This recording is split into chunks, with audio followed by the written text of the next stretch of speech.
The crackle of wrapping paper sliced through the silence that filled the room. No music, no talking, just that crisp sound as Olivia pulled inch by inch at every colorful fold. For a moment, she was nothing but anticipation, eyes shining, the tip of her tongue caught at the corner of her mouth like a promise of something magical lived there. The lid slid open. Her smile faltered. Doubt showed up, then a feeling I didn't want to name. Her little body went rigid. Her eyes searched for mine. Inside, only the brown bottom of the box. No ribbon, no note, no toy.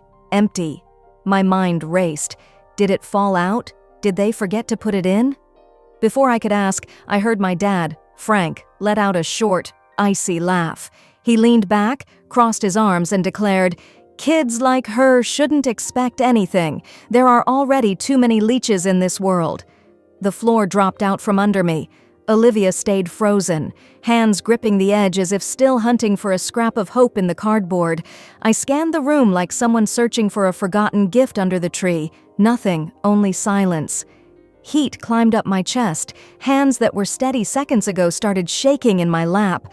I wanted to speak, break the ice, but the words stuck in my throat. That's when my sister Sandra let out an impatient sigh and fired off without looking at anyone. Just like her mom, always waiting for a handout, useless. My jaw locked, every muscle in my face went rigid, the burn behind my eyes ready to spill over. I turned to Olivia.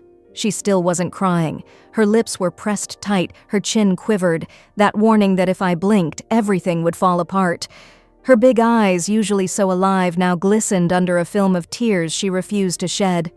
She looked at me again, not asking for help but for direction. Do I pretend it doesn't hurt? And in that instant I was hit with disgust at myself. I shuddered for bringing her, for wanting a normal Christmas, for believing my dad could be a different man, for dreaming my family would see in Olivia the sweet, creative girl I know, and maybe love her. To them, though, she was just an extension of me, a reminder of my divorce, the failure they say my life became. And standing there, I realized the real mistake wasn't in their silences, but in mine. The heater hummed softly. The clock's pendulum ticked with a judge's punctuality. With every tick-tock, my chest tightened, as if time were pushing us toward an unavoidable moment. Seated at the table, Olivia turned back to the empty box and smoothed the flap with her fingertips. Then she cleared her throat, closed the lid, and whispered, "I brought you a present too, Grandpa." Every head turned. Frank looked up, wearing that smile that always mixed superiority with irony. "Oh yeah?" he answered, half laughing, already expecting little. "Let's see it then." But Olivia didn't even think of backing off. She slipped a hand into her coat pocket and pulled out a tiny, folded square of paper with a care that undid me. She walked over to him and opened her hands, offering the gift like it was too fragile to touch the floor. That's when I realized the night hadn't hit its peak yet. There was more coming, something none of us were ready for, least of all me. I hadn't been back to this house since the Christmas my life collapsed. The divorce, the shame, the feeling that everything I held shattered in a single minute. For 2 years I ran from these walls, the smell of pine, the heavy memories that smothered me. But Olivia grew up. 3 weeks ago, while we were putting up our tiny apartment tree, she asked, "Mom, do I have a grandpa?" When I heard that, I realized the loneliness that served as a shield for me was emptiness for her, and emptiness in a child weighs more than shame in an adult. That's why I drove here today, bringing memories that never healed and hopes I no longer had. It was her chance to discover a story that came before our mistakes, and maybe my chance to see if there was still room for forgiveness. Now, with the clock insisting on keeping time, the paper in Frank's hand looks ready to blow up like a letter bomb. His nails slide along the last fold. I hold my breath. Olivia bites her lip, and when he finally unfolds the paper, we all learn that certain seconds can hold a whole lifetime. I said yes, without thinking. We didn't have matching pajamas or a huge tree or cousins running around the living room, but Olivia wanted to see her grandparents, and that was enough. When she asked if we could go this year, I repeated, yes, muffling the alarm ringing in my head. On the drive, I imagined time had sanded down the rough edges. Maybe, I thought, when they saw Olivia, when they really saw her, they'd feel something. Warmth, regret, maybe love. All it took was walking through the door to see I was wrong.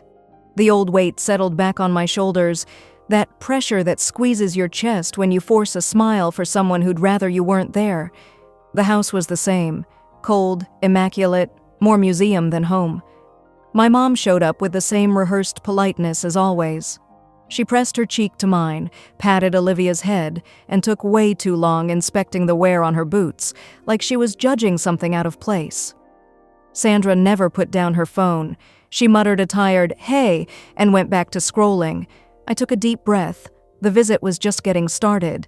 The doorknob gave with a dry snap, and the smell of burned wood hit me full on. There, in his usual spot, was my dad, sunk into the armchair by the fireplace, whiskey in one hand, remote in the other. He didn't move. He just lifted his chin and grunted what sounded like, "So you actually came." Olivia came in behind me, her scarf almost hiding her smile. She lifted a gloved hand and gave a tentative wave. "Hi, Grandpa." He answered with another unintelligible noise. I gave him silence back, pretending it didn't hurt anymore. But it did, especially because Olivia was carrying her colorful envelopes, each one with a name written by hand. She'd spent the last few nights folding paper, picking out pencils, asking how to spell Aunt Sandra so she wouldn't get it wrong. All I wanted was for this moment to look like a normal family scene. I saved my tips, took extra shifts, bought her a new dress, wrapped a small gift, and filled the tank to the last drop. On the way, while I was fixing her scarf, Olivia asked, "Do you think they'll like my drawings?" I smiled and said what a mom's supposed to say, "They're going to love them." Inside, though, my stomach was in knots. I knew those sheets of paper carried more than colors. They carried the hope that we belonged somewhere, and I wasn't sure if that room warmed by the fire and by Frank's closed-off heart was big enough for that much hope. I brought Olivia to the house where kindness only showed up on very specific terms. There, every smile had a price tag and affection needed a reason. Even so, I pushed on. I kept telling myself the day wasn't about my memories, but about the confident girl beside me. All I had to do was stand tall, say thank you, act like everything was fine, for just a few hours.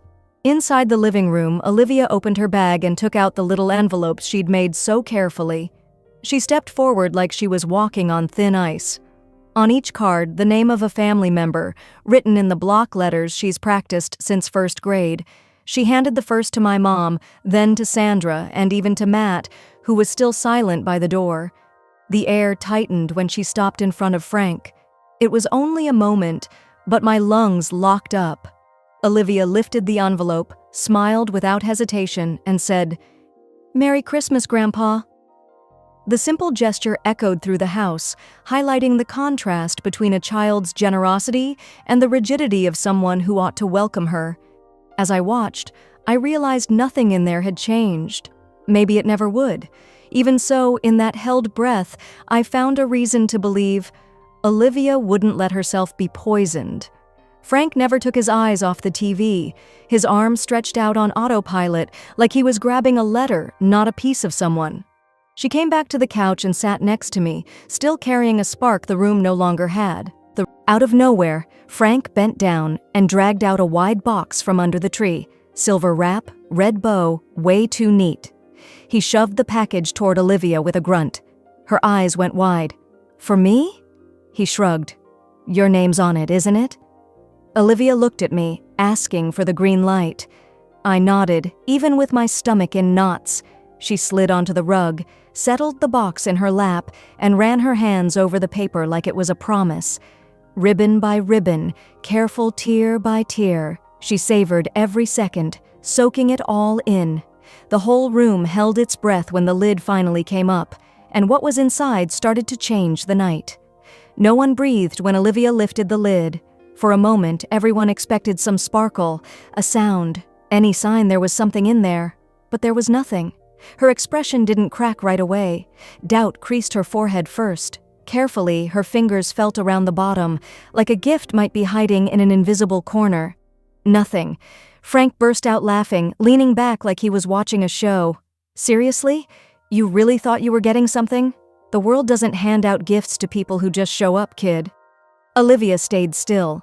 Her silence echoed louder than Frank's laughter, but Sandra couldn't resist another jab. Just like her mom, always waiting for someone to serve everything up on a platter. I felt the hit like it was aimed at me. I turned to Sandra, ready to shut down the venom. "Enough, Sandra." My voice came out low but steady. She raised an eyebrow, pleased with the damage. The box stayed open on Olivia's lap, showing off the nothing like an accusation. The air in the room shifted, weighing on her. I reached out, inviting her to break free of the trance, but Olivia didn't move. She stared at the emptiness, maybe waiting for it to fill itself if she gave it long enough. It was in that split second, in the hush after the laughter, that I saw the real damage. It wasn't the empty box that hurt her, but the certainty that there was no room for hope inside that room. I'd spent enough time in there to recognize the invisible script that held everyone in place. When Frank's comment slammed down on us like a door, my first impulse was to stand up, face him, defend. Inside, I was screaming, "Say something now!" On the outside, I stayed still. We'd been trained for this. Smile with clenched teeth, pretend the barbs didn't cut. Olivia, 7 years old, didn't have that filter yet. Unable to hide the hurt, she turned to her grandpa. Her voice came out small, but clear, sharp as a bell in the dark. "It's okay," she said. "I brought you a present too, Grandpa." The air got heavier. Even the lights flickered before settling. Absolute silence. Olivia slipped her hand into her coat pocket. I knew right then something irreversible was about to happen. I listened to the soft creak of the floorboard under the Christmas tree, to the weight of my own breathing, unable to step in. Everyone waited for whatever she was holding, and none of us would forget what came next. Olivia pulled out a folded piece of paper. At first glance, it was just a worn rectangle, easy to crumple and toss. Still, she held it like it was something precious. I whispered, "Olivia, maybe now's not the time." She turned to me. There was a calm I'd never seen, as if every doubt was already gone. With a slight nod, she answered without words, "I need to do this." Then she walked up to Frank. "I made this for you," she said, holding out the paper. Frank didn't move. He stayed sunk in the armchair, drink in hand, wearing the same bored look he used to shrink other people's feelings to nothing. "Seriously?" he grumbled, taking a sip. "Is it a snowman or something?" The sarcasm dripped onto the table, but Olivia didn't back down. She crossed the rug slowly and offered the paper with both hands. Up close, I saw her fingers tremble. Anyone who's faced their own fear knows that shake. Frank opened the paper with one hand, still holding his drink with the other. Then he froze. I couldn't see the drawing, only his face. His brows pulled together, his eyelids blinked twice, his jaw went slack. The whole room held its breath. Sandra, impatient, broke the silence. "Well, what is it?" Frank didn't answer. He kept staring at the paper as if it held something no one else could understand. What had Olivia put on that sheet? Olivia stood still, fingers laced in front of her. She watched Frank in silence, as if waiting for the next chapter of a story no one else knew. I got up. Crossing the room felt delicate. Every step could shatter that fragile balance. I placed a hand on her back. She didn't look at me, eyes fixed on Frank. He seemed to have aged suddenly. No anger, no arrogance, just a quiet exhaustion. He folded the paper slowly, almost ceremonially, and set it on the side table. Then he stood. A thick silence filled the room. Nobody dared move a muscle. Frank left without a word. The hallway echoed with his footsteps. It was the only sound left. No door slam, no burst of voices, just him leaving. I turned to Olivia. The question came in a whisper. Did I do something wrong? I knelt, wrapped her in my arms, and murmured, "No." "You did something brave." Sandra muttered something, but this time I let it go. Because whatever Olivia had drawn or written had reached Frank in a way none of us could. She didn't lash out in anger, didn't cry, didn't run. She offered him a gift, a reminder that he was still human, even when he forgot. Maybe that's why he left so quietly. There's no fear greater than being reminded of who we really are. From the moment my dad vanished down the hallway, he became absent. He never came back to the room, skipped dinner, didn't appear even when my mom announced dessert in that sugary tone she used to sweep problems under the rug. Olivia went quiet about him too. She twisted the ribbon from one of her gifts, helped me gather wrapping paper, and every so often glanced anxiously toward the hall, as if waiting for something or someone to come back. Nothing happened. Not that night. We left before sunrise. I said we had things to do in the city, but the truth was I couldn't keep up the act another second. Sandra didn't even get out of bed to say goodbye. My mom just shoved a plate of leftover ham wrapped in foil into my hands and told me to drive safe. Not a word about the night before, no question about how Olivia was. That silence hurt more than any conversation would have. The road stretched out white, blurred by the snow. Olivia stared at the window like she wanted to go right through it. At one point, I touched her hand. She squeezed mine without looking away from the passing scene. I didn't mention the drawing. I didn't want to make her talk about something so personal or kill the little spark of mystery that sometimes keeps the magic alive. Even so, I couldn't get the drawing out of my head. What on earth had my daughter put on paper that made my dad, the same man who once called me weak for crying at a movie, go pale, turn around, and vanish without saying a word? 4 days went by before surprise knocked on the door. A plain box with no logo sat on the porch, discreet, carrying just one name written carefully: Olivia. She lifted the lid slowly like she was weighing every ounce of hope. Inside, an old music box. Smooth wood, carved edges, tiny roses standing guard on the lid. She wound the crank and, somewhere over the rainbow, filled the air. Short, but enough to stop time. Next to it, a note in shaky handwriting.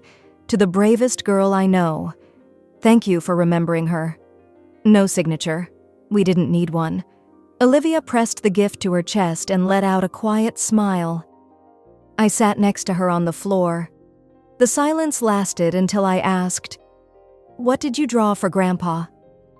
She looked up. Him holding Grandma's hand. "And yours," she whispered.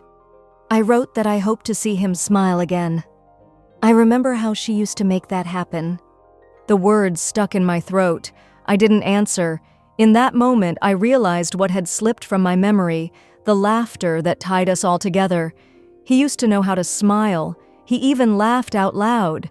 That was before grief hardened his face, before the years sharpened his words. When Olivia met him, she saw what was left of that man, and gently gave him back something he thought he'd lost. Hope. She didn't try to fix him. She just reminded him he was once worth remembering. He offered her something in return, too. It wasn't love, nor forgiveness. It was a starting point, and sometimes that's enough. Today, the music box rests on Olivia's nightstand. Every night she winds the key. Not always to listen. Sometimes she just likes to feel it, heavy and solid, proof that it's there. Like a kid hugging a toy they should have outgrown but just can't let go of. Since then, Olivia hardly talks about that day. Every now and then, though, she brings up Grandma, the woman she never met but talks about like she still sits in the room, as real as the stories I told and the silence that followed. Maybe deep down, she really does know her. Frank disappeared. No call, no text, no excuse. The silence was typical of him. I had resigned myself to nothing changing when, a week after the music box arrived, a letter showed up in the mail. It wasn't addressed to Olivia. It was addressed to me. On the page, just 3 shaky lines. I was wrong about you. She's a good girl. I hope you're doing okay. No name, but there was no doubt who wrote it. I read it, reread it, and cried. Not because those sentences erased years of distance or healed the way he saw me as a walking disappointment. I cried because for the first time I felt seen, and I felt like he saw Olivia too. He realized what I always knew. She has a warmth that strips the cold off any room, even from people who think they don't deserve it. Olivia doesn't make a fuss. She just changes everything around her. She even changed him, not completely, but enough. Enough for a man who'd locked the world out to crack the door open, even if just a sliver. Enough for someone devoted to harshness and silence to sit and listen to the melodies sparked by a little girl's drawing. You want to know why I went back that Christmas? Why I let them get close to her? I asked myself that for years, too. I thought I was protecting her. Silence, distance, high walls, anything to block the cold they carried. But Olivia didn't need a shield. She needed the truth. When she finally rang that doorbell, she saw the world as it is, beautiful and cruel, broken and full of hope all at once. Instead of getting lost in that mix, she decided to add her own light. She didn't look for revenge or demand apologies. She just wanted to give a simple gift. That small gesture did what I couldn't in 3 decades. It cracked a door open. It didn't swing wide, and it didn't stay open forever, but it was enough for a note to slip through, for a song to break the silence, for a tired old man to remember who he used to be. That day, Olivia taught me that kindness is sometimes the boldest act. A whisper can weigh more than a shout. And when we choose love, even when it's hard, even with no promise it'll come back, we create something no one can take away. A moment, a change, a gift. If this story touched you, like it, share it, leave a comment, and maybe today, give someone in your life the gift of a second chance. You never know what doors it might open.